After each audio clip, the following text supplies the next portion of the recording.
Är du igång? Nu kör vi. Och då säger vi god morgon och då säger vi välkomna hit till er som är här. Och så säger vi väldigt välkomna till er som är med på distans. Och ni är ett gäng idag så vi ska försöka ha väldigt bra koll på er och se till att ni får en bra morgon. Den här morgonen kommer ju bli då dels på svenska and parts in English. Since we with us today have Brian from Truvio, I would say, as of today. Yeah. Men jag börjar med några korta bara kring vart ni har hamnat. Vi heter Mardi Gras. Vi är en digitalbyrå. Vi brukar definiera oss själva som experter på digital försäljning. Det hävdar vi utifrån att ha ett antal kompetensområden och ett erbjudande som är bredden i det vi påstår att man behöver för att kunna driva sin digitala affär idag. Från strategibitarna för det, de digitala plattformarna för att jobba med affären och kommunikationen som är själva motorn i att driva affären framåt. Vi jobbar tillsammans med ett antal bolag i det sammanhanget som vi har haft äran och fått chansen att hjälpa och driva framåt. Vi ska inte gräva i den frågan för länge utan jag tänker att jag direkt nu egentligen ska släppa över till i steg 1 nu då Brian från Truvio. Så Brian, welcome. Yeah. And an applause. Tack. Tyvärr pratar jag inte svenska, men jag pratar danska. So the decision to go for English instead of Danish, I'd say was a conscious decision. So I hope that's okay with everybody here. So I'm just going to grab the screen here, just a sec.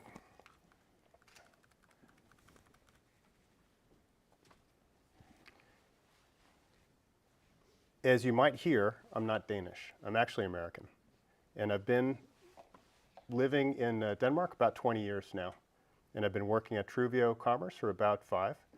So I'm just going to get the screen here. Hey, it works. Hey. Yeah.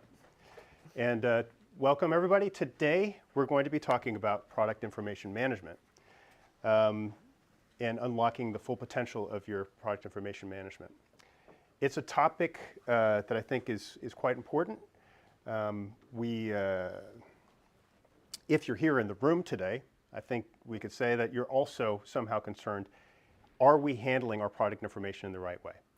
Any company that sells a product has a process of managing that information. And there's a distinction, I think, that's fundamental between the process of managing your product information and the process of working with a dedicated software tool to do so.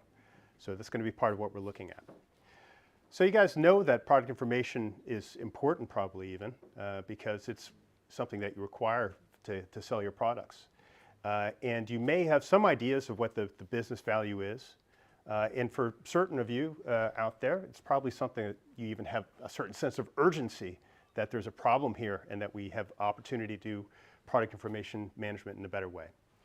So what I'd like to do today, basically, is we're going to explore this topic, but we're at different places. So some of you may already know what a product information management system is, and some are maybe looking for or have questions such as, do you have automatic ways to go from kilograms to grams, units, or from inches to grams, and these kind of inches to centimeters, these sorts of things. So yes, we can, but we're not going to blind you with lots of features. I want to take a step back and let's take a look at the process in general. And we want to qualify what we sometimes hear, which is single source of truth. What is it actually we're talking about there?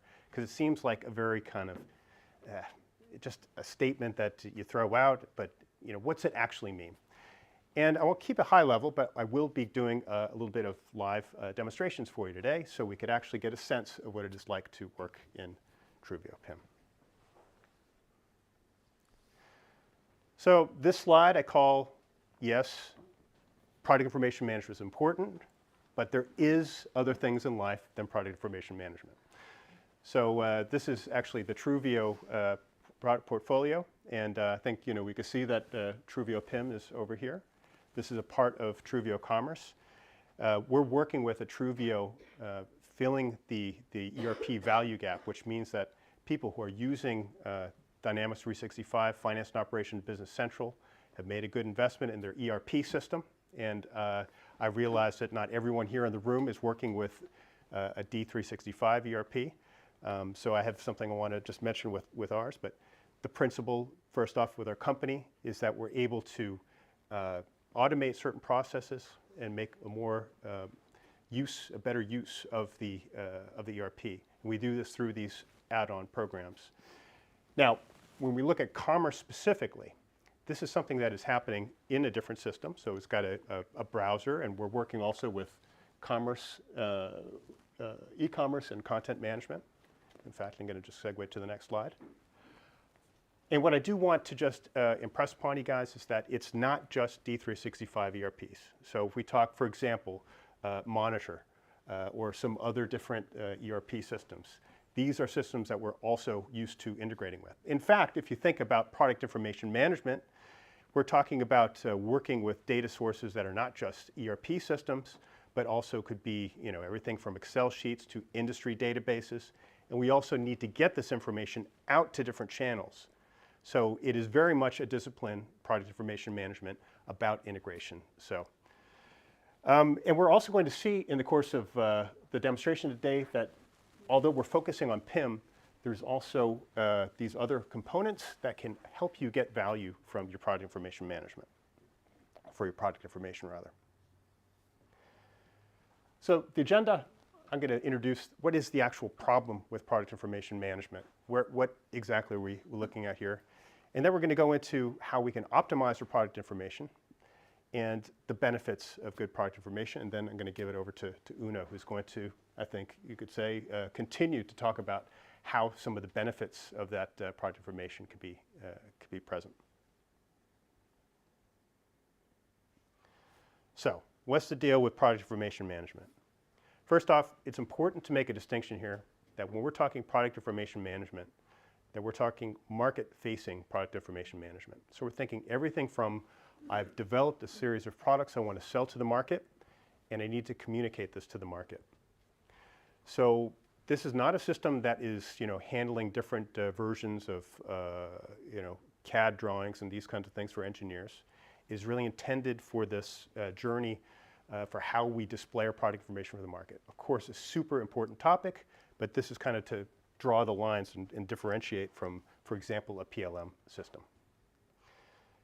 And it's important for many reasons, amongst which, if we want to be discovered in saturated markets and we're selling product X, and there are many different companies that are selling that, it's really important for us to be able to bring this information into the game. So if I'm looking for, and we're working with bicycle with a certain kind of back derailleur, this is important information to bring into the market, otherwise the people who are trying to discover it will never find it.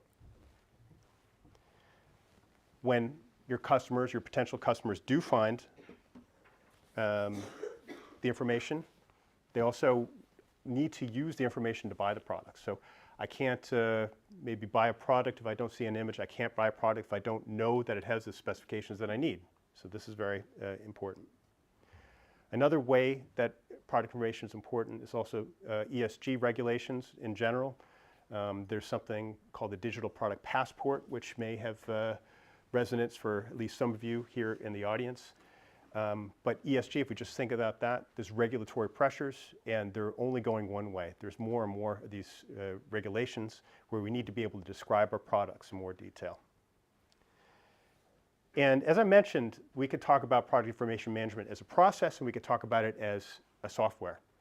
And if we think about product management without a PIM, it could be chaotic.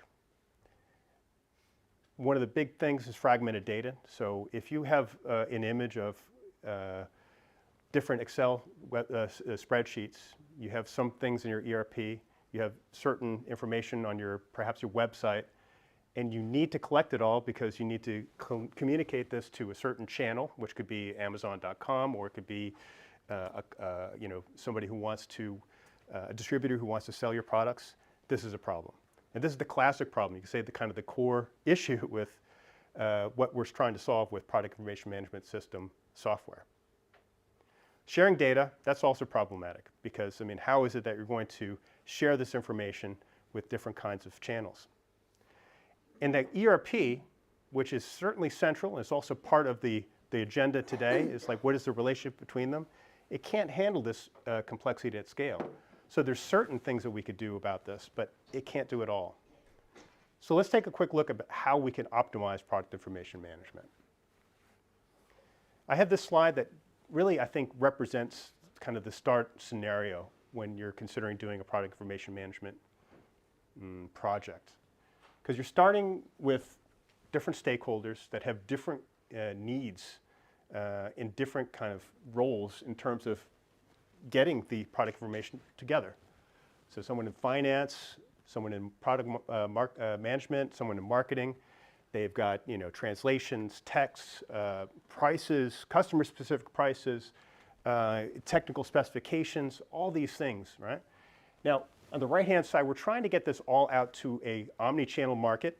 So our customers might be finding this on Amazon.com, depending, of course, on your business. But it's an easy kind of understandable way to think about that. It could be also industry-specific. Could be, let's say, Zalando or Boost if you're in retail fashion. These are all examples of places where this information has to live. And you may also be selling this on your own website. So that's the challenge. How do we get this morass over there?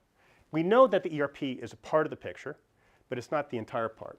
We can use PIM in order to create this single source of truth. So let's get to this, talk about what is a single source of truth. What do we mean by that? Actually, I'm going to skip this slide for a sec, because I wanted to go to this point. We look about the data that we have in our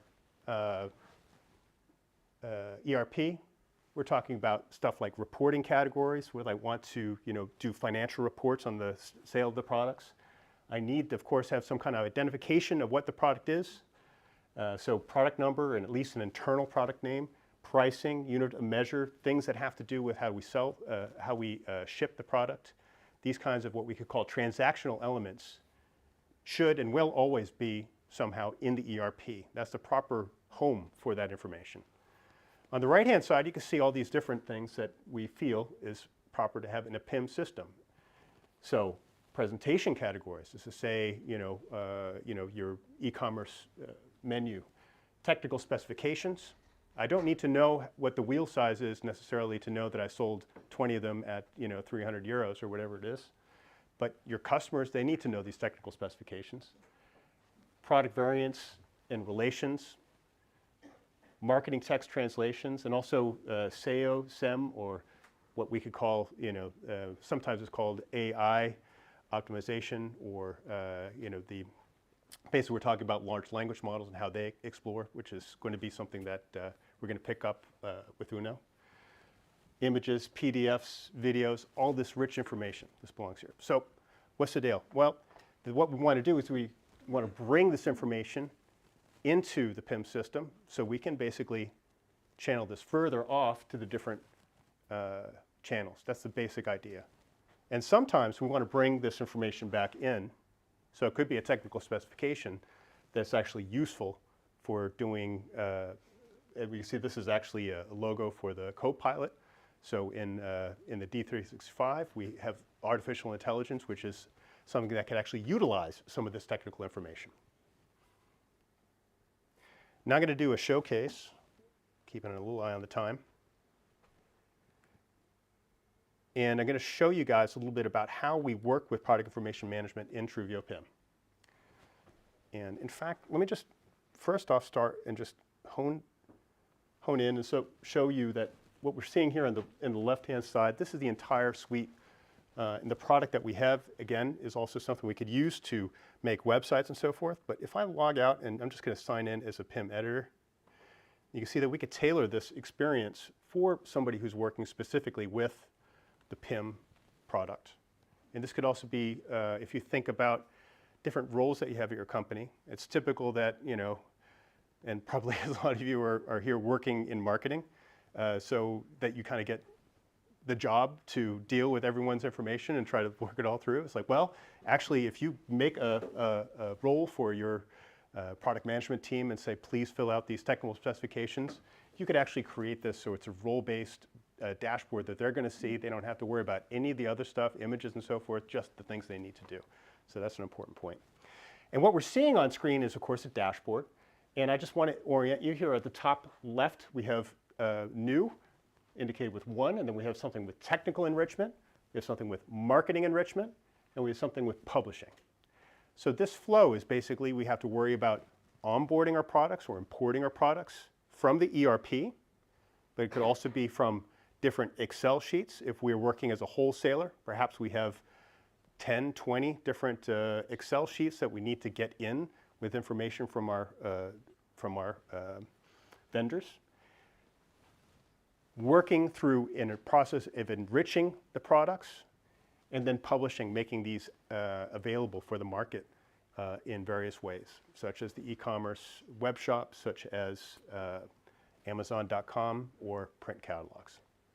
What we otherwise see here is a little bit of information about, okay, we got 5 that are onboarding, how many are published, have rejected some, so we just have a dashboard. It's a very flexible system, so this is simply a kind of starter example, and we will tailor this for each customer based on what their needs are. And let's take a look at, well, I have an example here with Dynamics 365 Business Central. As I mentioned, we also have a certain degree of specialization with finance and operations or supply chain management, but are no stranger for other systems such as Monitor. Well, in this example, I have an extension here that is allowing me to basically create the rules for how we're going to integrate. So the EAN number, which is called GTIN in Business Central, is going to be mapped to a certain field. And you can see that I've got 5 items that are currently in Business Central and not in the PIM. And if you recall, and we'll just go over real quick, in this new area, we've got 0 right now, and we're going to try to get a hold of those. I can select those and say create the item in the PIM, and click on the pending updates. That's going through, contacting our PIM system, and I'll just refresh the page there, and we should see, yep, that we've got these 5 products that are now here. And now let's take a quick look and see what the experience is going to be for the people that are working with this data. First off, we come into a list, of course, of those 5 that are onboarding. This could be 5, this could be 500, and there are different strategies to how we can work with pre-populating information. But in this quite simple example, you can see the Orbea M30 full suspension, we have a so-called completeness of 60%. So what's that mean? What this simply means is that with regards to the first stage of this process, we're 60% of the way there. So it is a context-specific indication. And this is really helpful for me because I don't have to worry about, you know, how do you eat an elephant, right? We don't have to solve the entire problem. We just take little steps. And the people who are working with any given step, it could be different roles, have this nice way of saying, all right, well, we imported it, but I'm missing the EAN. So is this the M30? So we could go back to the source in this case and find that M30.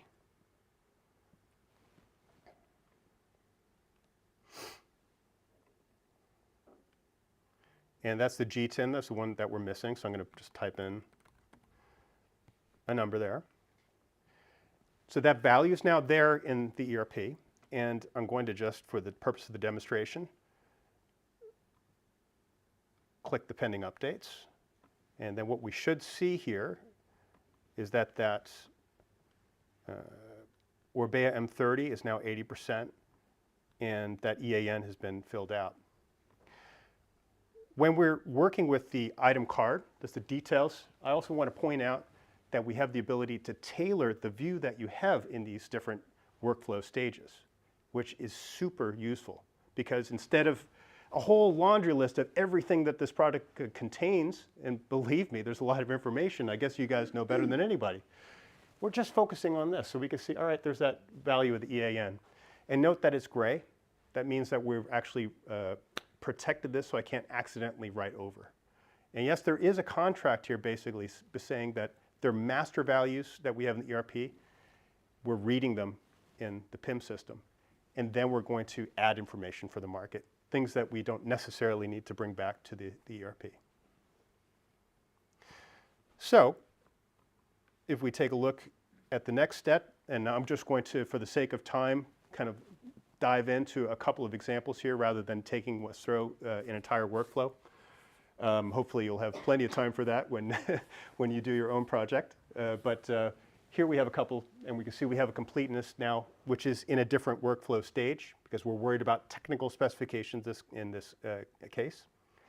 So if we go to completeness, we see, all right, we're missing a net weight. So that's what's missing here. And what I could do is then start to work with multiple products at a time. There's a lot of different tools that we have, and again, I promise I'm not going to blind you with all sorts of different features, but of course I'll just try to give you an impression of what it would be like to work with this. So I'm going to find a specific feature I want to show you, which we call Grid Edit, and you can see I've selected them. I'm choosing Edit Selected here. What that does, it allows me to work in a Excel-like environment. And what I do want to point out is what we're seeing at the top is, again, not 300 to 400 fields. We're seeing exactly those fields that we've configured for this stage in our workflow process. And you'll notice the net weight is something I'm missing. And so I could go in there and I could either, go for every cell and type in a value just like one would in Excel. But what I'm going to do is actually set a value at the top. This is the demonstration of where we can type in basically the same value in the whole list of whole column of values. And I could say, well, it was the 13 kilograms that these weigh, and hit OK, and then save and close. You can see that completeness goes to 100%. And if I orient myself back to this workflow that we've seen, we'll notice that those two have automatically come from tech enrichment and have been brought down to marketing. How are we doing on time, actually? Because we got, I think we talked about going to 40, right? So we're doing it all right. I think that's okay. Yeah. Yeah. So far, so good. What we just showed you with this automatic transition from the states is something that is an example of automation. And when we have, perhaps tens of thousands of products, it can be very important that we have these automated flows. But there is also a topic of, well, I want to, as a product manager, make sure that the values that are there make sense. I need to review them. So I just want to mention that it's not always something that happens automatically. There's the ability to make a gate where I need to make an action for this to actually be published. We'll see that as well. Continuing on with the demonstration, looking at the marketing, we can see that we have now the different road bikes up here. And we can see, again, we have a completeness that is now something different. Well, we've brought in the topic of languages at this point because, technical specifications, by and large, don't need to be different in different markets, but naturally, marketing texts do. So we have we're missing some short description, so let's work with that a little bit. If we look again at the item card, we'll notice that now we have a different view, again, determined by this workflow and how we designed it. So now the person who's working with the data can see the data that's oriented about the identity. And scrolling down, we'll see that we have something here, which is a short description and a long description. These are very standard, but you can imagine perhaps having different levels of marketing text. So perhaps you have a search engine marketing need where you have like Google AdWords and you want to be found with certain keywords. And then you need to write a description that is tailored with those keywords. You could create those fields and have them in your PIM system and have a whole palette of different descriptions for different target markets. So this is just kind of a teasing at how some of the complexity of working with text and marketing can be handled here. But let's do this. Let's work and get a short description in, and let's translate this to different languages. And let's do this for, well, let's just take these two bikes and do that. Now, AI, of course, is really up and coming, as we all know. And this is a very, we might say, a basic use of AI. What I'm going to do is use the AI assistant, and I'm going to ask it to generate a text, you see here, and I'm going to have it for the short description. And then I've written a prompt, which is just a nice little area elsewhere where I can say exactly what I want to have. And then I could choose different source fields. I'm just going to take name for the sake of simplicity here. But if, imagine that we have different technical specifications. We want to actually use those in the description.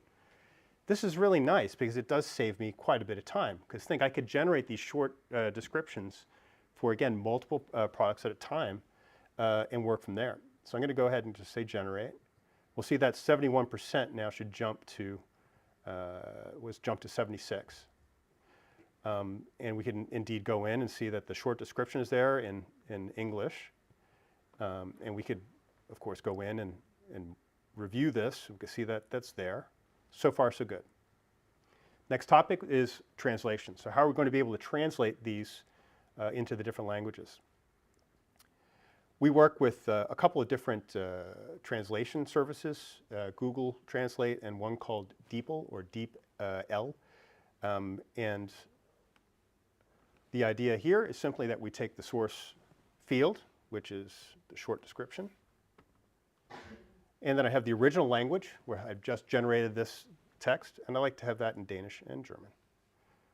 I could translate that, and then we can see that jumps again to now 86% completion. And we can see that the short description is then there, which is a pretty good start. And it took me, a minute. So there's a good time-saving potential there.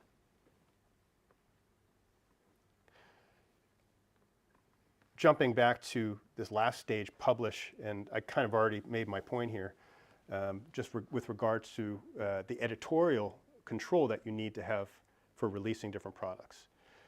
You see that we have basically the entire grouping, so we could have a picture of the entire completion of the whole system. And then we have the topic of publishing to what we call channels. And I realize publish to channels is something I've worked with PIM for like 6 out of the last 10 years, but this can mean different things in different contexts. But what we mean by this is that what we've done so far is work with products that have not been released to the public yet. And now we're at a stage where we're saying, great, it's 100% ready with regards to this channel, which is, let's say, the web shop. So now I need to get these products there. And I can simply do that by either an automated process, as we saw an example of, or I could go in and say, decidedly, I'd like to publish this product to a channel. What we see here now are different hierarchies that represent different channels. So we have a bike web shop, and you can see that this is a jersey, so we have something with clothing and jerseys. So that might be a natural home for this particular product. We also have different areas such as an Amazon channel. And you can see whereas the bike's web shop, we have decided that our storefront is going to divide it between e-bikes and bikes. It's a decision that we have made. Amazon, on the other hand, might want to have something in an organization where cycling is a main category and bikes is the category where these go in. So depending on the different destinations, we can work with these hierarchies. And at the end of the day, we basically expose this as an API endpoint, which just means that the information is available at any given time to be consumed by these different channels. And we can make them in a format so they're readable by the different channels. I can go on for hours, but I don't have hours. And this is really just an inspiration. So I'm going to bring it back down to earth now. But I would also like to talk a little bit about the benefits of product information before we segue to Uno's. And it's actually just going to be a showcase. So I don't have any models or things like that right now. I want to talk a little bit about web shops. I want to talk about self-service portals and on-demand data sheets. So the web shop is something we all naturally have daily experience with. But if you think about it, when I go into a web shop and I'm looking for a particular bike, I have an idea of what it is that I want. And so as you can see here, we have a filtered search over here. And let's say I'm looking for a bike with a wheel size that's 29 inches. That 29 inches is not something that is written in a loose text somewhere. This is a atomized field allowing me to search on this product and differentiate it from the others. And it's super important, and it's a lot about the data discipline, is that yes, you may sort of know that your bike is 29 inches or available in that size, but unless you have that data actually written down in there, then I can't do the simple search. And I think anybody who's ordered a hotel room or an airplane reservation, you rely on this. You have to use these things. It's not really any different for your customers. Through the PIM system of being able to work with workflows to get to that information and verify that everything is as it should be. So I don't have products that, oops, I forgot to add the 29 inches to like these hundreds of products. I have the overview of that. It's simply just enabling something as simple as this. And really, I don't have very much more that I wanted to say on the topic of websites, but just to emphasize that what we may take for granted is actually resting on having good product information available. The other demonstration that I wanted to show you was, it's quite fun because we all know a web shop, but if we're working with distributors and selling our products downstream, we may want to, again, use the channels and what we call feeds to make endpoints that can be consumed. And if you're Zalando, I mean, that's all set up, so that's what you do.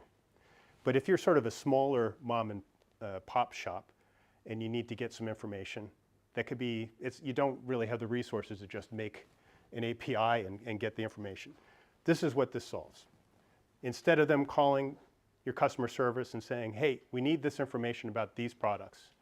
No, yeah, maybe it'd be interesting to have that product as well. Let's make a self-service portal for them. This is what I'm showing you. It's called the Digital Asset Portal. When I sign in, I'm just going to go in as a customer. I have a menu here at the top where I could look for certain digital assets, and that's quite interesting. I could look for logos and things I might want to have if I have sort of media kit, that kind of a thing. So that's one topic focused on images. But what I wanted to focus really on here was the product information. So we look over here with product assets. We have a menu here. We can see this is basically the assortment that we have. And I could go in, for example, to mountain bikes. And what we'll notice here is that we have a download cart. And some of these products, you can see I could remove from the download cart and add to the download cart. And if we investigate this download cart, we'll see that I'm now collecting these products that I want to get some information about. There's a couple different options. The one option here is to actually create a on-the-fly data sheet as a PDF. Another option that we have here is to collect some of the product information. So the 29 inches. So if I go into language, you can see I could choose the different languages. I've already got all those established. I could choose different formats, so I can have something which is a CSV file, which is possible to open in Excel. And then I could choose different images. Now, I didn't demonstrate the capabilities that we have around videos and images today. It's simply just a matter of time, but certainly we'd be happy to follow up and show you some of those capabilities.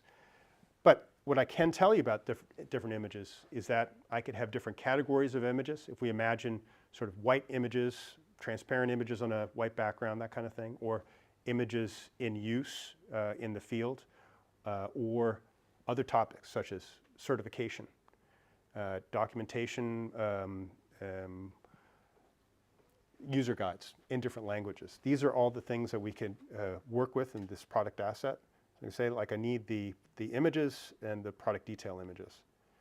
And then I'm going to basically put in my email address and send a download link, and I get a zip file with this information available for me that I could reuse on my website. Down to earth, really useful. The other thing, going back up to publication here, is to generate a sheet. So this is typically, I mean, it's kind of funny because, you know, will PDF ever die? Will print ever die? And I don't think the answer is yes. I think the answer is no. We will always want to print things out. And sometimes we have clients say, well, I need to print it out because then I have to walk upstairs and show it to my boss to get his approval. And this is the way that they do it. So, well, you know, the client is, well, I almost said the client's always right. That's not quite true, but there's a need out there. And what is nice about this is that it's always up to date, these product sheets, because if you do have a need for a product sheet and you've got something, well, this was generated at this date and now we've actually made some changes and so forth, this will give you the ability to create this on the fly. So we choose, again, a language. We choose a currency, whether we should show the price or not. Notice I'm logged in as this person, this customer. So were I to generate, for example, this price list and choose the prices, I'm going to get the prices that are specific for this person. So these are customer-specific prices for this client. And otherwise, we can get sort of list prices as well. So this is an example of how I could work with, you know, price sheets and so forth. Very basic, but very useful. I'm just going to cancel out of that. So that's one example. And then the example would be if I had a data sheet. Now these are individual A4 pages. I could go to print here, and then we could basically see those pages available there for printing directly to a PDF or, you know, out on your machine at work if that's what you want to do.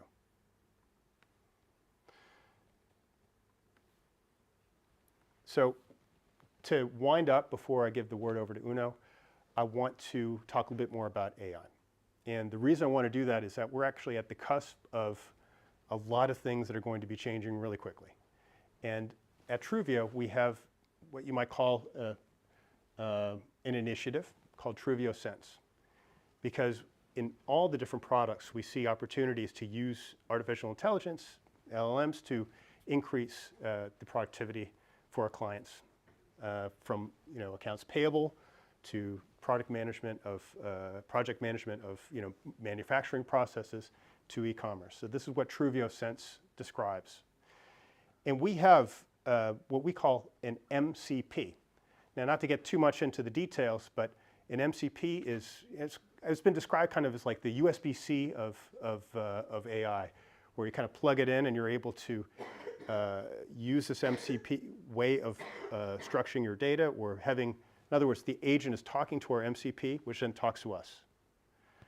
Well, I think it's easier just to demonstrate what it could do, because we have here, you know, MCP agents and PIM. So on the left-hand side of the screen, we see an LLM. This is Codex from, is what we have on the left. And then we have Truvio PIM here on the right. And I might ask it to find a given product number. So this is, you know, product 10153. And just type in find product 10153 on .NET Web. This is, by the way, released in a beta. So this is the level we're at right now with this. And it goes in and says, all right, here we find this information. So that's interesting. What I think is even more interesting is when we start to talk about agentic e-commerce. Because what we're talking about here is, instead of going to a storefront and looking for that 29 inches, I want to do something that's a little bit more sophisticated. I want to do something like, can I find a present for my 12-year-old kid? And when we're doing that, as it says in the text over here, we're searching on the semantic meaning of the products instead of just the specific, you know, the specifics. So we don't need to say I'm looking for a 29-inch bike. The AI, of course, can figure out that that is too large or too small for the kid. So let's see what happens. It does come up with a product here. So it's telling us what it's doing and thinking. And again, this is not, the part of Truvio PIM that is enabling this is that we make this MCP layer. And that means essentially everything that we could do in dynamic web, we're able to do. Now it gets a little bit technical and stuff. But this is actually the end of what I wanted to show. Everything that we could do essentially in Truvio PIM is ability that we can expose to an LLM. Naturally, there's something about restrictions. We don't want them to just run amok and like be changing our stock and making making discounts willy-nilly. But it could be interesting also from the perspective of, well, really fulfilling that promise that we know we have a lot of data with the ways that our products have been purchased. But if we want to maybe do some kind of a forecasting, say, what might be a good strategy for making a discount for the weekend, or reporting and thinking back, what has been some of the parameters when I think about like the best sellers in my e-commerce, and binding those together. So I may be grasping for words here, but I think it's just because the possibilities are quite dizzying. And well, the idea is free to think. But I think it's really cool that our team is taking it seriously. We have this MCP. It is beta release right now today. So we're going to work on actually attaining value for customers with real life problems. So, Uno, I think I'm going to give the word to you. Yeah, thank you. And kan vi prata svenska nu? Ja, nu kanske vi kan prata svenska. Tack så jättemycket. Ska jag bara se om jag kan prompta att den ska byta skärm här. Det är det nya.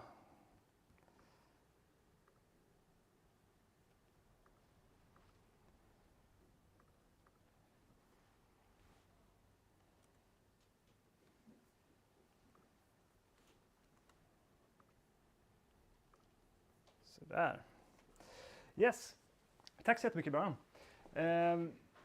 Jag ska prata lite grann om vad som kan hända sen när man använder sin PIM och har sin produktdata på plats, och vad man ska använda den till utåt sett. Det kommer vara några lite exempel på produktdata som plockas upp framförallt av sökmotorer och liknande, men också kopplat till låsta källor, så att där inte liksom en öppen AI kan läsa av den till exempel. I business to business är det ganska vanligt med att man kanske inte har produktdata publikt på samma sätt som man har i business to consumer. Så jag kommer att ha lite exempel på det också. Jätteintressant med MCP:n, förkortningar älskar vi ju alla, eller hur? Så försök komma ihåg den. Det är super på gång och det går väldigt mycket snabbare än vad man tror. Så vi kommer även komma in på det lite grann.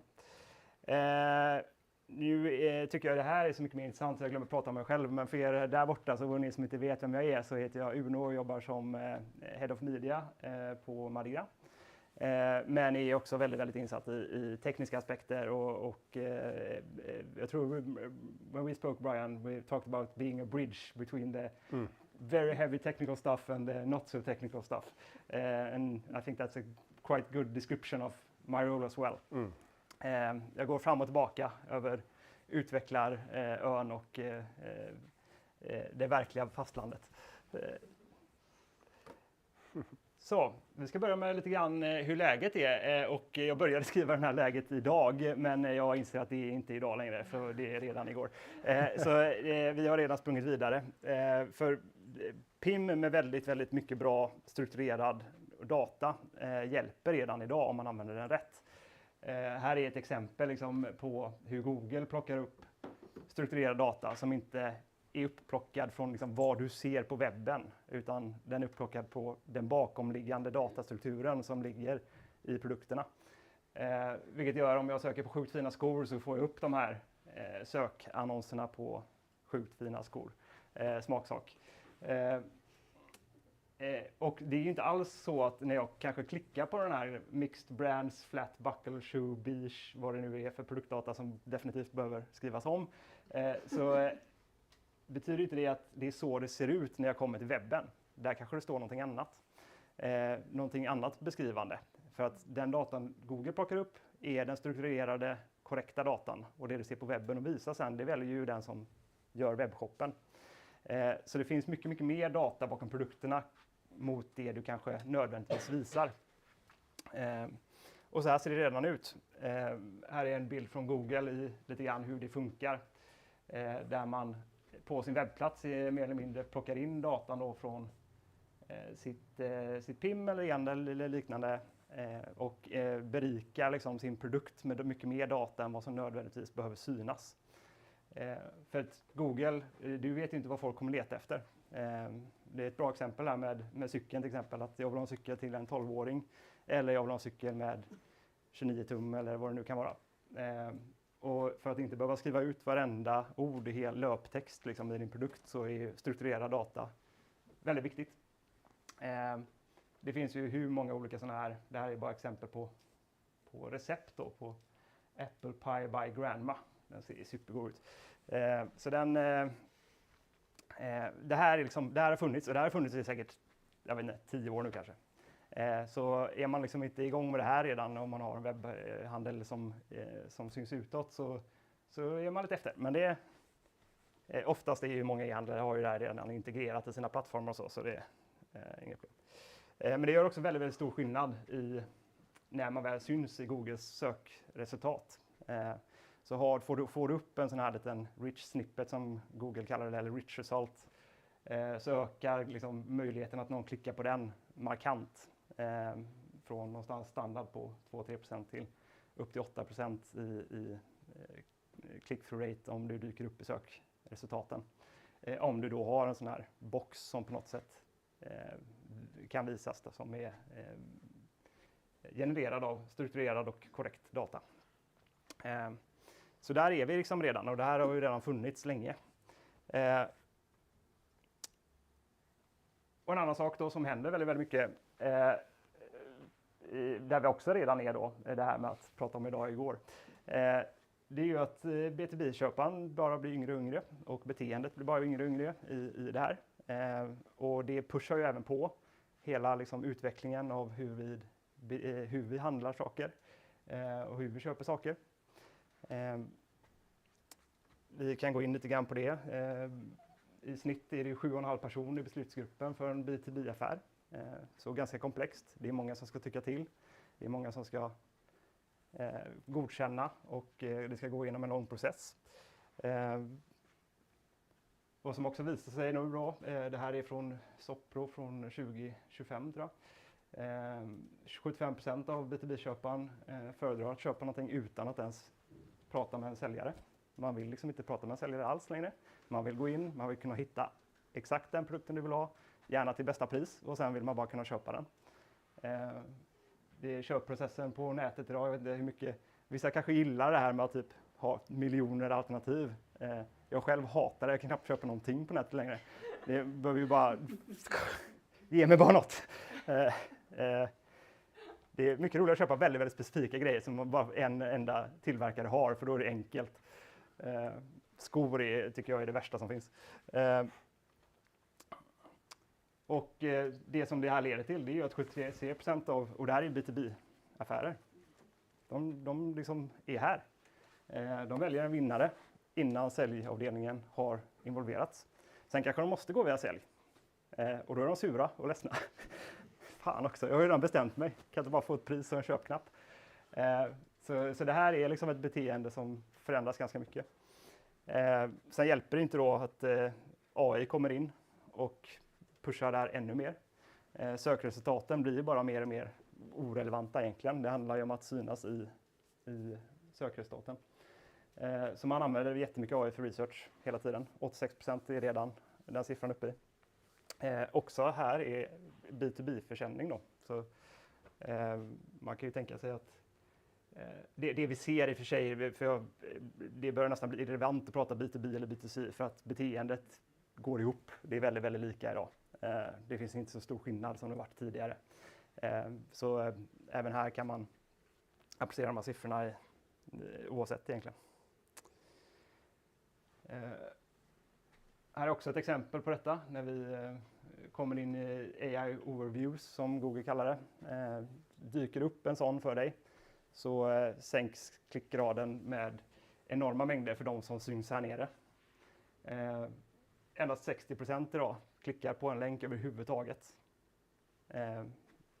efter man har sökt om AI overview syns.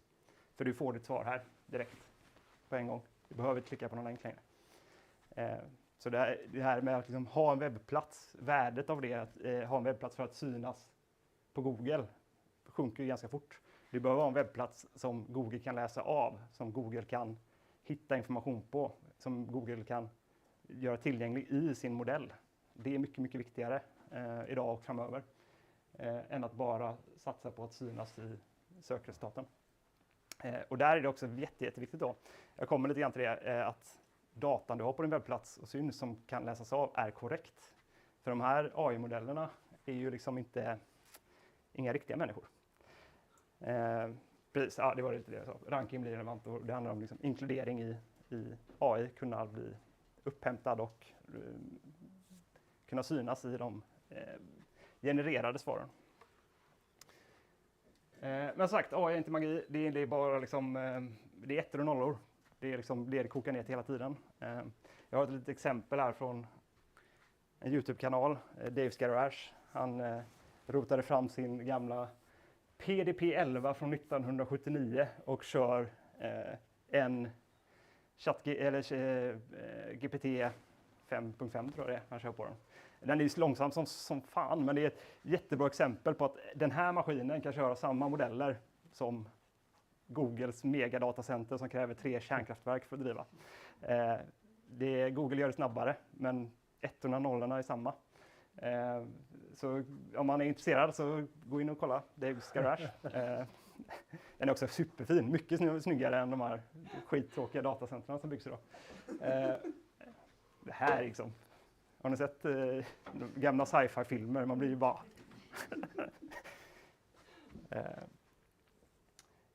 Så det har med sig det, att AI gillar ren och fin, bra data. Det är liksom det som gäller. Det finns ytterligare en aspekt i det, att ha strukturerad och korrekt data som syns utåt eller inåt. Det är att AI, återigen, är inte magi. AI hallucinerar jättemycket. Det finns liksom, den hittar på grejer. Den genererar saker som inte stämmer. En jätterisk rent så här politiskt och annat, och man ska göra sin research, kolla källorna. Liksom. Det är extremt viktigt. Och kolla så att källorna i sig inte är AI-genererade. För det bör också bli ett problem. Och för att undvika det så är det också superviktigt att den data du har är strukturerad och korrekt. Skriver du bara i löptext så är det mycket, mycket, mycket större chans att man hittar på. Jag har bara ett exempel här som är ganska lätt att ta upp när det kommer till detta. AI svarar på din fråga vad den är, oavsett vad det stämmer. Är någon som har hört talas om ostslaget i Göteborg 1743? Gemini hade definitivt det och kunde ge mig allt om ostslaget 1973. Så 1743. Så det här är liksom ett praktexempel på detta. Hittar den inte något så hittar den på. Den ljuger för dig. Hade det däremot funnits ett riktigt ostslag i Göteborg 1743 och en webbplats hade haft korrekt jättebra data för det, då hade ju det här förmodligen blivit rätt istället. Så det ska man också ha med sig, att produktdata idag blir liksom en viktig fråga i form av att visa rätt information och inte bara påhittade grejer. Så det här är liksom det att ta med sig från det, att en dator med ettor och nollor kräver ettor och nollor för att kunna fungera bra. Liksom. Och det är vi fortfarande tillbaka där. Det är svincoolt ändå, det är ju grymt med AI, det funkar ju otroligt bra i många lägen. Men det är jättebra att ha med sig bara. Strukturerad data och korrekt data är perfekt. Så då ger det AI en facit. Och så kommer det bli korrekt om inte fel. Ännu viktigare när vi pratar om så här, digital product passport så vidare, där liksom regleringar och lagar helt plötsligt kommer komma in i det här. Så har du en AI, frågan om en AI och ljuger om din produkt i de aspekterna så kan det ju bli väldigt, väldigt fel. Vi pratade lite grann om ett exempel från när Amazon kom till Sverige och Europa. Så fanns det ett jätteproblem med valutor till exempel. Du kunde ju köpa 200 stycken airfryers för 100 kronor styck för att valutan var 100 SEK när den borde varit 100 euro. Så du fick ju väldigt, väldigt mycket fel i det där när du inte hanterade då i det fallet prisdata korrekt. Jag har en kompis svärfar som köpte typ 10 kilo akvariesten bara för att det var billigt. Han hade inget akvarium. Det är liksom men han var jättenöjd. Så mycket att med där. Här är ett litet exempel på det, liksom, hur stor skillnad det också gör. Även detta var från Sporo. De hade däremot inga siffror, så man får väl ta det med en nypa salt då. Men om det röda här är liksom den korrekta datan, och så har du den blåa som bara är fristil text liksom om din produkt. Så det är liksom ungefär en så stor andel som blir korrekt. Har du däremot strukturerad korrekt data, pinpointad på olika celler, eller mappade korrekt, så får du ett otroligt mycket mer korrekt svar också. När du frågar AI kring det. Bara lite grann då hur flödet funkar kring det. Att säkerställa att man har direkt produktdata. PIM hjälper ju enormt mycket med det. Det är ju liksom ett hanteringssystem för att få det där korrekt och berika sin data från ERPs eller liknande. Och sen också få ut använda den datan som strukturerad data utåt sett. Så AI kan ge rätt svar och så får du massa försäljning. Det kommer bara rasa in. Och nu har jag pratat klart om vad som är idag. Liksom. Nu är det här bara idag. Så imorgon, då är vi igång liksom med det här som Brian precis har nämnt. Nästa steg i det här. När sök inte längre blir relevant och så vidare. Det här är ju bara liksom ett exempel på hur krångligt en B2B-affär kan vara. Det är liksom det är komplexa köpresor, det är många inblandade, stora produktkataloger, gigantisk mängd data. Det finns ett behov av teknisk information. Det är skittråkigt och svinjobbigt. Det är ingen som vill jobba med det. Som sagt, jag tycker det är jobbigt att köpa skor. Liksom. Och då skulle jag köpt en superavancerad motor som ska vara till något komplext system i mitt... Tur jag jobbar på marknaden istället. Jag kan säga flummiga saker istället. Jag promptar ju bara sån där. Ge mig en cool kampanj liksom, så får jag massa roliga förslag. Det är mycket enklare. Men det som händer, och händer ganska fort, det är att beteendet går från sökning till delegering istället. Med hjälp av AI och modeller. Varför ska jag söka när jag vet ungefär vad jag vill ha och AI kan lägga till liksom allting som passar just mitt system. Och det här kommer ju här kan man komma från 2 olika håll. Där PIM kan till exempel vara produktdata för saker du redan har i din process. Eller hur saker funkar i din fabrik eller i din produktion. För att matcha det mot vad är det du behöver. Så nästa steg i det här är ju agentic commerce och maskin-till-maskin-ekonomi. Där det redan finns i rullning egentligen. Där man slutar söka. Ett bra exempel som jag tror så här, för vårt ändamål här det är slut på papper till skrivaren. Jag bryr mig inte så mycket om vad det är för papper. Jag vet inte produktnamnet på min skrivare. Har jag den informationen inne och kopplar det här korrekt. Ja, det hoppar jag före lite grann säga, men så kan jag ju egentligen bara prompta direkt. Köp papper till min skrivare och så vet den kanske hur många papper som får plats, vilka papper jag ska ha för den vet vilken skrivare. Och så kanske den frågar tillbaka, är det A3 eller A4 du vill ha? Skitsamma, köp båda, säger jag, och så köper den båda. Jag behöver inte få någonting och så det enda som händer är att Henrik får en fet faktura på 2000 papper och så får han godkänna den och så är det klart. Och det här är redan igång. Det här är Agentic Commerce Alliance som är en av de största organisationerna kring det. Som har samlat massa bolag, då, PayPal framförallt är väl en av de största. Och det här är liksom hur de beskriver sin målsättning på något sätt.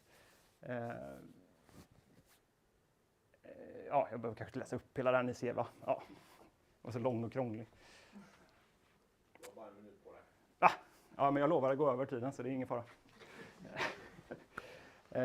Och det här är också intressant då. Man kan ju tänka sig liksom, kommer någon vilja använda det? Vill man inte titta på produkterna innan man köper dem?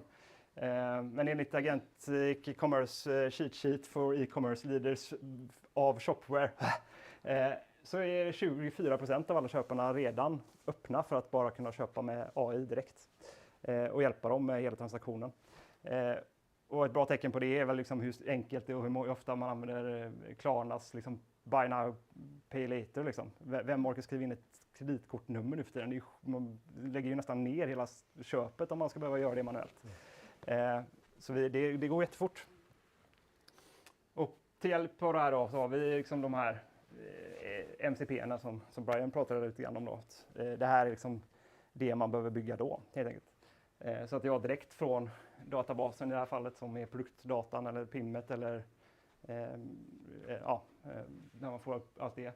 Och sen så kan jag från vart jag än är bara prompta in då. Köp detta eller fixa detta. Så kommer det liksom. Antingen på posten dagen efter eller om det är system så läggs det till licenser eller whatever det kan vara. Och det här behöver inte nödvändigtvis vara öppna system tillgängliga för alla. Utan det här kan ju vara system låsta specifikt för dina kunder. För att köpa reservdelar eller skruvar eller vad det nu kan vara. Och det här är liksom, det går väldigt fort. Agentic Commerce Alliance har släppt den här. Nu, hur man överlever till 2030 liksom. Och det är inte ens 4 år bort. Så har man ju det. Ska man bygga något nytt idag så bör man definitivt ha med sig detta i åtanke.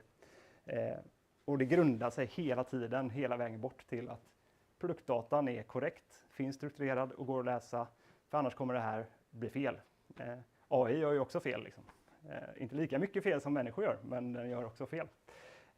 Sen är vi mycket hårdare när en AI är fel. Då är det liksom, skitsystem. Men när man själv gör fel så är det liksom, men det är misstag, mänskliga faktorn. Så man kommer undan bättre. Och det var det kring produktdata och användningsområdet av den och hur viktig den kommer vara framöver kontra att egentligen ens behöva skriva fina texter om sin produkt.